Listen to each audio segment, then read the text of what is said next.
Mesdames, Messieurs, chers collègues, ma présentation a pour objectif de définir la stratégie pratique face à une douleur anale et périnéale, en sachant que je vais beaucoup insister sur les douleurs chroniques et passer très brièvement sur les douleurs aiguës.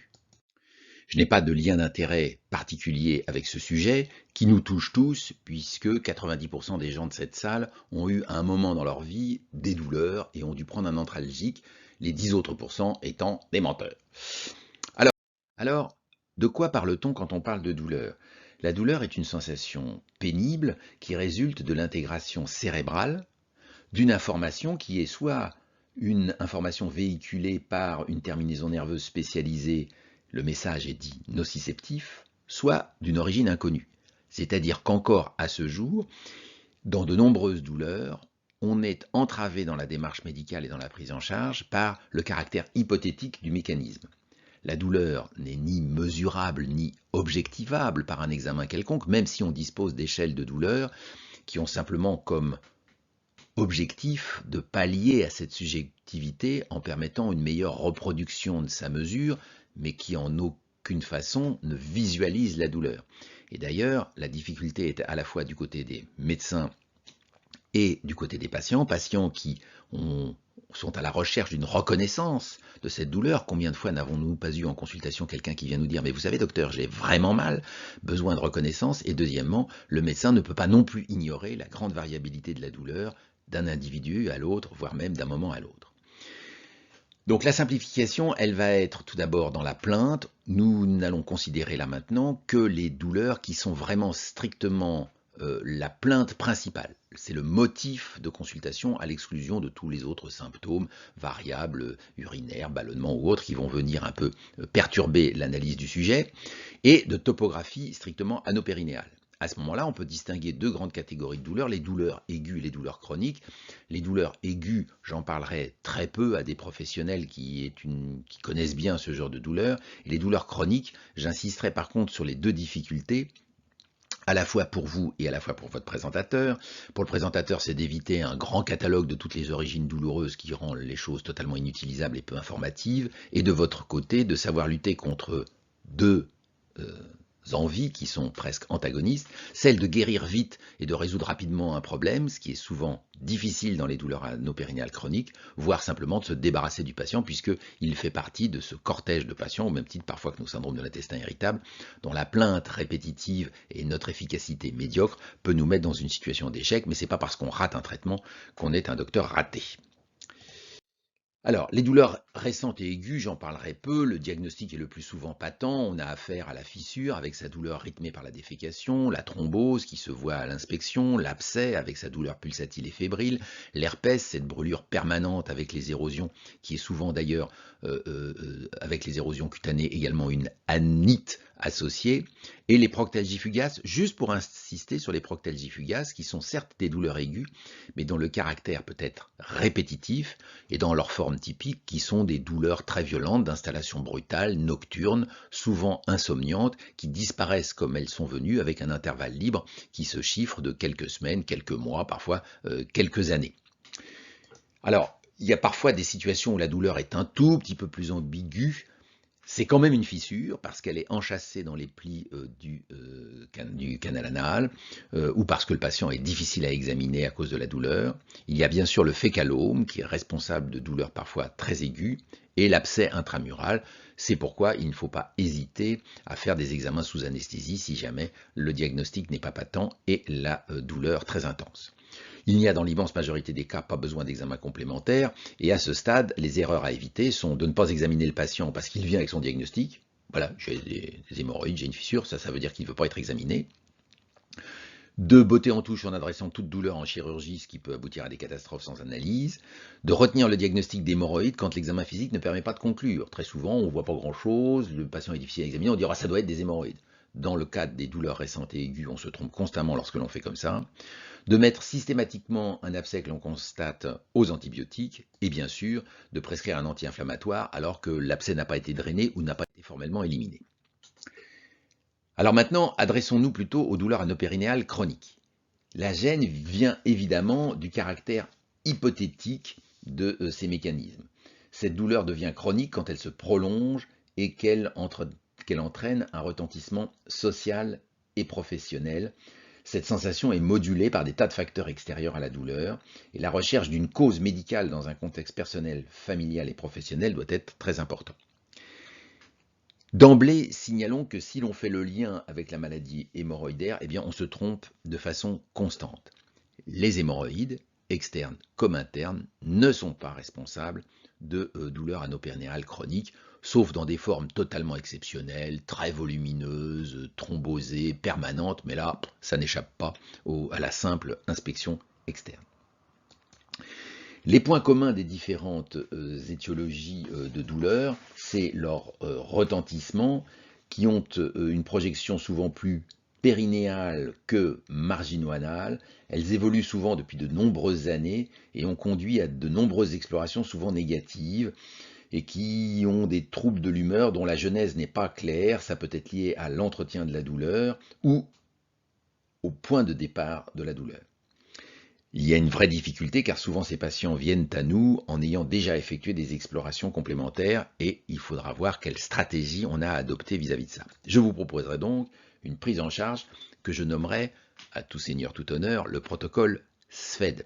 SFED pour évaluer la souffrance, fixer des objectifs, faire un examen clinique et prendre une décision. Alors, analyser la souffrance, c'est un vrai travail de médecine interne, c'est un vrai travail de cas cliniques complexes. Il faut tout d'abord bien recueillir la plainte. Quelle est l'intensité, les caractéristiques de la douleur, et déterminer à ce moment-là, en fonction de la plainte douloureuse, les attentes du patient. Car il y a une grande variabilité entre un patient qui juge une douleur intermittente chronique acceptable et qui veut juste être rassuré, de patients qui décrivent des douleurs atroces permanentes depuis des années. Il faut définir les caractéristiques de la douleur. Alors j'ai pour habitude, c'est juste un avis d'expert, mais de dessiner la douleur avec le patient, c'est-à-dire entre l'intensité de la douleur, sa durée, eh bien, on peut, grâce à ce dessin, dire si la douleur est apparue très rapidement, si la douleur est en plateau, si elle évolue, combien de temps elle dure, et lorsqu'elle disparaît, est-ce qu'elle disparaît de façon brutale, ou est-ce qu'elle laisse place à un intervalle libre ou à une douleur résiduelle. Le schéma très classique, par exemple, c'est de la proctalgie fugace, où ça apparaît brutalement, c'est en plateau, et ça disparaît en quelques secondes ou quelques minutes. Il faut évaluer la sévérité en termes d'intensité de la douleur, mais également en termes de retentissement psychologique, sexuel, professionnel de la douleur. Et il faut rechercher les signes associés, qui ne sont pas donc la cause première de la consultation, mais qui vont être des troubles digestifs, urinaires, qui peuvent orienter vers des tableaux algiques complexes. Et enfin, il faut déjà recueillir les signes d'une participation psychologique ou fonctionnelle, avec des troubles de l'humeur, une perte de l'élan vital, un sentiment un peu de tristesse, qui peuvent être cause ou conséquence, ce qui restera à déterminer. À ce stade, il faut fixer des objectifs dès le départ lorsqu'on prend en charge ces patients. Il faut tout d'abord proposer quelque chose qui soit bien en accord avec les souhaits du patient, en lui précisant bien que la réponse ne va pas être instantanée. Souvent, ce sont des douleurs qui existent depuis de nombreuses années, et donc on ne va pas résoudre en une consultation un problème qui existe depuis longtemps. Il faut donc proposer une démarche dans le temps avec une évaluation par palier en précisant bien que le mécanisme étant souvent multifactoriel, on peut faire à la fois des examens et recourir à un avis d'autres spécialités. Il n'y a pas d'obligation de se contenter des examens, on peut non seulement en faire de nouveaux, mais aussi répéter certains examens qui ont pu éventuellement évoluer dans le temps, et en sachant que selon la question posée, la réponse du radiologue ou de l'endoscopiste va être un tout petit peu différente, et la variabilité aussi de la qualité de certaines explorations morphologiques peuvent nous conduire à les répéter. Enfin, il faut dès le départ envisager que l'objectif ne soit pas une disparition définitive sans traitement et totale, mais qu'il puisse y avoir une résolution partielle, finalement, de changer un peu l'objectif qui soit l'amélioration de la qualité de vie plus que la disparition totale et définitive de la douleur. Enfin, Très important, je crois qu'il faut faire participer le patient. Ça lui permet d'être pris en compte, d'exprimer les choses. Et à ce titre-là, je fais souvent faire un relevé sur un petit tableur Excel que je leur fournis ou sur simplement un carnet. Et très rapidement, on va avoir celui qui note sa douleur, qui la cote assez bien et qui peut repérer des facteurs déclenchants, de la personne qui va nous rapporter un cahier dans tous les sens, complètement noirci, en nous décrivant le moindre aliment et la moindre circonstance de survenue qui fait évidemment craindre une petite composante phobique. Ensuite, il faut faire un examen clinique. Alors ça, je ne vais pas détailler ça à des professionnels comme vous, juste pour insister sur le fait qu'un examen neurologique, c'est quelque chose d'assez simple à faire et que un marteau à réflexe devrait presque faire partie aussi du matériel de consultation de tout gastro-entérologue. Une fois qu'on a fait ça, SFED, il faut décider. Alors, c'est décidé de façon un peu provocatrice, j'ai appelé ça ou la stratégie du rien. Soit je ne fais rien parce que la cause est évidente. Et à ce moment-là, je vais vous faire les propositions de grands tableaux cliniques où, cliniquement, on arrive à faire le diagnostic. Soit je ne sais rien, c'est-à-dire que j'ai bien des petites idées, mais je ne sais pas et je dois le confirmer. Et première étape de la stratégie, quels examens va-t-on faire? À ce stade, il y a un premier écueil à éviter qui est de botter en touche sur cette douleur. C'est-à-dire d'emblée d'envoyer le patient en rééducation ou à un psychiatre, en sachant que les psychiatres n'ont pas vocation à prendre en charge ces douleurs en termes de guérison, même s'ils peuvent largement nous aider, ou un ostéopathe, un herbothérapeute, ou n'importe quel autre gris-gris, car ces gens-là peuvent nous aider, mais sur un diagnostic et avec un objectif. Ça ne doit pas être, voilà, botter en touche. À ce stade-là, il faut faire des examens de première ligne. Les examens doivent être morphologiques. Alors évidemment, je parle à des endoscopistes, mais l'écho-endoscopie n'est pas un bon examen dans l'exploration des douleurs, ne va pas faire de diagnostic bien précis, elle peut être inconfortable chez un patient douloureux, et je recommande donc la réalisation d'une IRM avec injection, qui est celui qui est le plus informatif et le plus reproductible. Il faut faire une coloscopie. On nous reproche souvent de faire trop d'endoscopie. Là, ce serait une erreur de ne pas en faire. Il faut prendre l'endoscopie, d'autant plus que l'âge moyen des patients qui se plaignent de ces douleurs chroniques est aussi l'âge auquel le cancer du côlon se développe. Donc, à la fois dépistage et à la fois, pour le patient, l'élimination définitive d'un doute sur un cancer colorectal. Et une biologie de base à la recherche de syndrome inflammatoire, d'anomalies métaboliques de base, qui de toute façon est une utilité quasiment de service public. Une fois qu'on a fait ça, eh bien, comment s'en sortir? On peut s'en sortir avec la classification des douleurs chroniques qui va nous permettre de voir les causes principales. Vous avez tout d'abord toutes les pathologies organiques. Il y a bien une lésion, une tumeur, une infection, une inflammation, une lésion kystique. Il y a une infection neurologique qui, je vous rappelle, peut toucher soit les racines, soit le plexus en aval des racines, soit le tronc. La forme la plus caricaturale est la névralgie pudendale. Je vais parler un peu de la névralgie pudendale, principalement pour en donner bien les limites, parce qu'elle est aux douleurs anales ce que l'intolérance au gluten est à la colopathie fonctionnelle. C'est-à-dire qu'on voit beaucoup plus de pudendale partout, en dehors de vraies névralgies. Donc on verra cette place-là. Il y a les douleurs musculaires et faciales qui sont dominées par la proctalgie fugace, sur laquelle je ne reviens pas. Les coccygodinies, qui sont quand même une pathologie en fait beaucoup plus rare que ce qu'on croyait, mais qui existe quand même. Le syndrome du muscle piriforme. Et puis après, vous avez les pathologies non organiques. Alors les pathologies non organiques, il y a les pathologies fonctionnelles, le syndrome du releveur, le syndrome du périnée descendant. Ce sont des patientes qui ont des troubles de la statique du périnée et qui, lorsqu'on l'examine et qu'elles font un valsalva, donc une poussée fantôme, on voit le sillon interfessier qui s'efface complètement et la protrusion du canal anal qui est souvent associée avec des troubles de la statique à la fois dans le périnée antérieur, vessie utérus, ou aussi au niveau anal avec un prolapsus hémorroïdaire qui ne joue pas dans la douleur, voire un prolapsus du rectum. Et puis vous avez les pathologies dites essentielles qu'on va aborder pour un peu les positionner. Et là, on peut déjà avoir des éléments d'orientation, et on dit essentiel pour ne pas dire d'emblée au patient psychiatrique. Alors, Les douleurs organiques, voilà, on fait un petit peu la pause avec quelques illustrations. Vous voyez ici à gauche une jeune femme qui a des douleurs chroniques, mais qui sont liées à une stase fécale énorme sur un mégarectum, tout simplement parce qu'elle a une grande constipation qu'elle ne contourne qu'avec des lavements.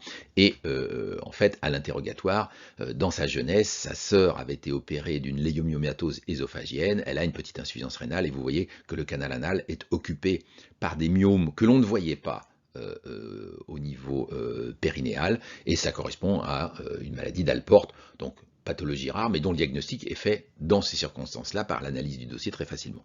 Cette autre patiente, à droite, avait des douleurs chroniques depuis plusieurs mois, apparues au décours d'un accouchement, et en fait, à l'examen et à l'IRM, on voit ici, de façon circulaire, au-dessus du plan de l'élévateur, une suppuration circulaire étiquetée tumeur, et qui a été drainée simplement par une rectotomie permettant le drainage et la fermeture de cette suppuration.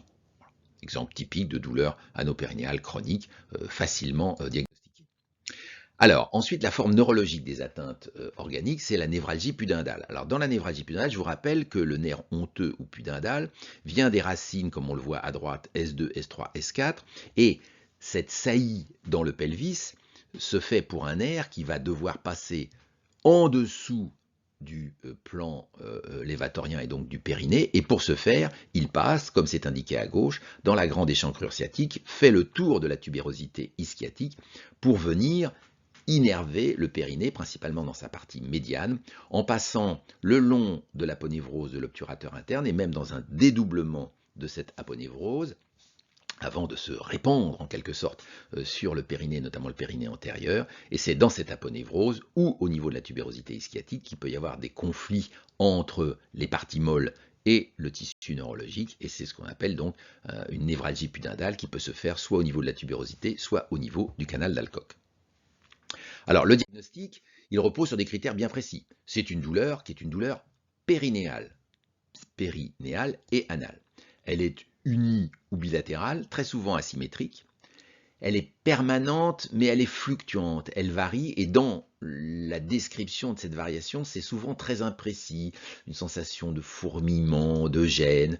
Elle est clairement majorée par la position assise, et elle est par contre réduite lorsque le sujet se met debout ou lorsqu'il s'allonge. Il n'y a pas de déficit neurologique. L'examen clinique, il est très pauvre, quasiment subnormal, et ça peut s'intégrer dans des tableaux cliniques plus complexes qui nous perturbent un peu pour faire le diagnostic. Les critères principaux de l'équipe de Nantes sont le caractère périnéal de la douleur, majoré par la position assise, sauf sur les toilettes, où là il n'y a pas de compression et sur les toilettes le patient a moins mal. Si elle est réduite par la position debout, elle est aussi réduite par la position allongée, donc ce n'est pas une douleur nocturne, et la normalité de l'examen fait qu'il n'y a pas de déficit sensitif.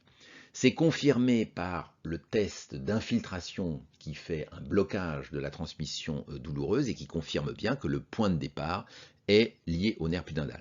Pour ce faire, on utilise sous scanner le repérage de l'obturateur interne et de son aponévrose, au niveau duquel on va pouvoir insérer une aiguille et du produit opaque et injecter un anesthésique local, voire parfois à visée thérapeutique, un corticoïde. Je dois ces clichés à l'amabilité du professeur Gérard Amarenko. La coccygodynie. La coccygodynie, on a mis sous cet acronyme, enfin sous ce nom, on a mis plein de pathologies. En fait, c'était un mauvais terme. Maintenant, on appelle coccygodynie les douleurs qui sont vraiment reliées exclusivement au coccyx, qui sont caractérisées par une douleur à l'assise sur le plan dur, soulagée par la position debout, donc on voit déjà la difficulté avec le nerf pudendal, mais surtout, là, c'est reproduit à la mobilisation du coccyx et soulagé par un coussin d'appui. On peut faire aussi des massages, de la physiothérapie, utiliser des antalgiques, voire même des infiltrations, parce que le diagnostic va être fait par des clichés dynamiques, ici que je dois à l'amabilité du professeur Meigne, où on s'aperçoit qu'il y a des mouvements anormaux. Alors il faut toujours être très vigilant sur le caractère pathologique de ces images, mais lorsqu'il y a une cohérence anatomique et clinique, on peut tenter effectivement ces différents traitements, qui sont donc une forme très distale de douleur du rachis. Alors le syndrome du muscle piriforme, qui s'appelait autrefois le muscle pyramidal, donc c'est le syndrome du pyramidal. Là, ça arrive dans un contexte un peu différent, qui est plutôt chez un sujet sportif. Et je vous rappelle que le muscle pyramidal a pour objectif de tourner vers en dedans le trochanter sur lequel il est inséré. On va donc reproduire la douleur en appuyant sur le trochanter et en faisant une abduction, c'est-à-dire que le patient essaye d'écarter le membre inférieur, plutôt sensibilisé en le pliant, et on va lutter contre cette abduction et on va reproduire la douleur. Les examens complémentaires sont le plus souvent négatifs et il n'y a pas de lombalgie. Là, ça relève effectivement de la kinésithérapie, d'un avis de la médecine du sport et dentalgique, voire d'infiltration. Alors, le syndrome du releveur. Le syndrome du releveur, dans les classifications de Rome, est une forme de douleur fonctionnelle située au niveau du périnée. C'est une douleur chronique à type de gêne ou de faux besoin. Il y a souvent cette sensation de corps étranger. Ça évolue de façon intermittente par crise, exactement comme l'évoluerait une colopathie fonctionnelle. En général, elles sont assez prolongées, donc quand vous la dessinez, vous avez quelque chose qui n'est pas de façon brutale, qui n'est pas en montagne russe, mais plutôt en colline. Elle est souvent bilatérale et curieusement, toutes les publications le signalent, elle prédomine à gauche sans qu'on ait d'explication bien claire. C'est plutôt une symptomatologie féminine de la femme de l'âge mûr aux environs de la ménopause. On peut reproduire la douleur éventuellement en mettant le puborectal sous tension lors d'un toucher rectal, et cette asymétrie à gauche nous oriente. Les traitements, on a affaire à des traitements non spécifiques. Le seul qui a été un peu utilisé est l'électrostimulation ou l'électrogalvanothérapie ou une sonde intrarectale avec une électrostimulation basse fréquence régulièrement appliquée par le patient ou la patiente elle-même peut, à moyen terme, au bout de quelques semaines, parvenir à réduire la douleur avec un niveau de preuve qui reste modéré. Alors, quand on n'est pas dans tous ces cadres-là, rien de tout ça n'est vraiment ça. Alors, jusqu'où faut-il aller et jusqu'où faut-il aller trop loin? Alors, est-ce qu'on fait des examens ou pas? Alors, voilà, il ne faut pas faire, si on ne fait pas d'examen, cela peut générer chez le patient une sensation d'abandon. Finalement, ils disent bien, mon cas vous intéresse pas, voilà. Et donc du coup, ils se sentent abandonnés, ce qui va évidemment aggraver la composante fonctionnelle de la douleur. Soit on fait trop d'examens, et à ce moment-là, l'examen a plusieurs inconvénients. Il faut savoir les interpréter, mais on va trouver des choses dans ces examens et y attribuer la douleur sans raison. Il faut leur assigner un objectif. Je fais l'examen, je trouve quelque chose, qu'est-ce que j'en fais? Je trouve rien, qu'est-ce que je fais?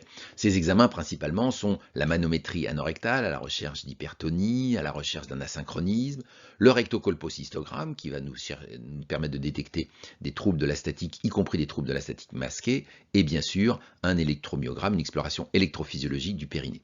Lorsqu'on demande ces examens, ma recommandation c'est de les regrouper, de ne pas les saupoudrer pour éviter ce que j'appelle le syndrome salocu, c'est-à-dire le syndrome salocube, quoi. On ne sait pas très bien, alors on en fait un, puis 3 mois plus tard on en fait un autre, etc. Puis au bout du compte, le patient lassé finit par s'en aller en ayant fait des examens et sans avoir eu de conclusion. Alors qu'est-ce que ça peut être, cette situation-là, si on décide de rien faire, si on décide de faire quelque chose? Il y a tout d'abord les douleurs organiques ou fonctionnelles à exploration normale en première ligne. Alors bien sûr, il y a toutes les formes atypiques ou rares de pathologies neurologiques ou myofasciales. Il y a d'autres muscles que le pyramidal qui peuvent être atteints. L'atteinte peut être plexique. Alors tout ça, voilà, on se fait beaucoup aider par l'EMG et l'IRM. On peut rattacher à ça le syndrome des douleurs post-opératoires que l'on met encore dans les douleurs fonctionnelles, mais qui sont des douleurs probablement liées à des traumatismes neurologiques, qui peuvent parfois avoir préexisté, mais qui ont des facteurs de risque. Ça se voit plus souvent après chirurgie proctologique, ça se voit plus souvent lorsqu'il y a eu des traitements multiples associés, notamment de la radiothérapie, chez des patients de sexe féminin, et lorsqu'il y a un espoir déçu, c'est-à-dire qu'un patient espère que par le biais de ce geste, il n'aura plus jamais de saignement, plus jamais de douleur, aura une marge anale strictement normale, et n'aura plus de douleur dans le ventre, ni de ballonnement. Il faut donc bien toujours préciser le contrat thérapeutique. Alors ensuite, il y a les algies essentielles. La douleur se projette au niveau de l'anus et du périnée, mais il n'y a aucune anomalie sur tous les examens qu'on a pu faire. La description est souvent très imagée, avec une grande variabilité dans sa description. Assez curieusement, ces douleurs sont soulagées par le décubitus et le repos, mais il y a une richesse dans la topographie entre les fesses, le périnée, le scrotum, la vulve, sans qu'il y ait même de lien anatomique. Une douleur à gauche qui se projette à droite, par exemple, et il y a une prédominance féminine chez ces patientes qui souvent ont eu un parcours médical assez long avant de venir me vous voir. Alors on peut distinguer 3 tableaux cliniques de ces douleurs essentielles. Vous avez tout d'abord la forme hypocondriaque. Il s'agit souvent de patientes solitaires, typiquement âgées, vous en avez forcément eu, qui sont convaincus d'avoir une pathologie organique grave, notamment cancéreuse, et qui se focalisent sur ce symptôme. Il existe un antagonisme entêtant entre une demande de traitement pour une symptomatologie décrite souvent comme insupportable et le désir de guérison qui est souvent moins réel. Ça aboutit finalement à des échecs réguliers de la prise en charge médicale et donc à un rejet qui ancre la patiente dans le sentiment d'abandon qui sous-tend sa douleur. Patiente âgée, comportement phobique, échec régulier. Les formes de conversion, le symptôme a une survenue très anarchique dans son intensité et dans ses périodes d'expression. Le mode rationnel est souvent sur la séduction, on parle d'hystérie de conversion, chez des patientes qui se vivent perdantes et puis qui réclament des soins dont l'échec vise à confirmer là aussi leur difficulté à formuler d'autres tensions, frigidité, traumatisme affectif, avec d'autres symptômes de la lignée dépressive, aboulie, troubles de mémoire et du sommeil. Alors, il y a enfin le tableau qui évoque rien et qui résiste à tous. Ce sont les tableaux douloureux complexes où là, il y a encore une prédominance féminine, souvent plus jeune que dans la forme hypocondriaque. C'est des femmes qui ont fait un long parcours médical. Beaucoup de signes de la lignée dépressive. Il y a souvent un traumatisme fondateur, malheureusement parfois un abus sexuel, mais aussi une séparation, un deuil, et l'association avec de nombreux autres symptômes fonctionnels comme la fibromyalgie, syndrome de l'intestin irritable ou un autre organe qui est impliqué, des brûlures urinaires, chez l'homme une prostate douloureuse à examen normal ou une vulvodynie. Ce sont des tableaux cliniques pour lesquels les différentes spécialités non coordonnées ont abouti à des échecs médicaux. Alors qu'est-ce qu'on peut faire chez ces patients? À ce stade, les objectifs sont tout d'abord de donner le statut de malade au patient. C'est-à-dire, voilà, d'accord, vous avez une pathologie qui dégrade votre qualité de vie, vous êtes un malade, et votre douleur, elle s'appelle, lui donner un nom. Il faut probablement réduire ses ambitions, comme je l'ai dit tout à l'heure, en fixant un objectif qui soit moins ambitieux que la disparition complète et définitive, et changer le paradigme. C'est-à-dire que la question ne doit plus être « qu'est-ce que j'ai ?», mais « comment me soulager ?» Alors pour se soulager, le gastro-entérologue, lui, peut faire appel à des antalgiques de palier 1 et 2. Les paliers 3 morphiniques ont des conseils à cause de leurs effets addictifs. Les anti-inflammatoires non stéroïdiens lorsqu'il existe une suspicion d'implication faciale ou musculaire. L'électrostimulation externe qui peut parfois être utile dans ces douleurs chroniques, voire même la neuromodulation des racines sacrées, la stimulation tibiale postérieure ou éventuellement le recours à des médecines complémentaires, principalement l'hypnose, la sophrologie. Et là, c'est là où on intervient sur une prise en charge à caractère multidisciplinaire. Il ne faut pas hésiter à faire appel à d'autres spécialisés. En complément, avec un contrat thérapeutique avec le patient, on demande bien un avis psychiatrique avant de faire un bypass. Et bien là, pour une prise en charge chronique de douleur, ça paraît la moindre des choses d'avoir un avis psychiatrique, éventuellement de se faire aider par un centre antidouleur ou par un deuxième avis auprès d'un collègue qui va venir confirmer ce diagnostic et confortera la confiance du patient. Donc en conclusion, il faut faire preuve de curiosité, et pour paraphraser Nelson Mandela qui disait « je n'échoue jamais, je réussis ou j'apprends », dans ces patients-là, je guéris toujours, et quand je ne guéris pas, j'apprends dans le cadre d'une approche multidisciplinaire. Il faut savoir envisager l'échec, bon bien sûr pas d'emblée avec le patient, mais rater une guérison, comme je l'ai dit, n'est pas être un médecin raté. Il ne faut pas psychiatriser à l'excès, c'est souvent très mal vécu par les patients et il faut le laisser venir à cette hypothèse d'une participation cause ou conséquence importante. Et comme disait Pasteur, il faut donc écouter toujours, consoler souvent, guérir parfois. Je vous remercie.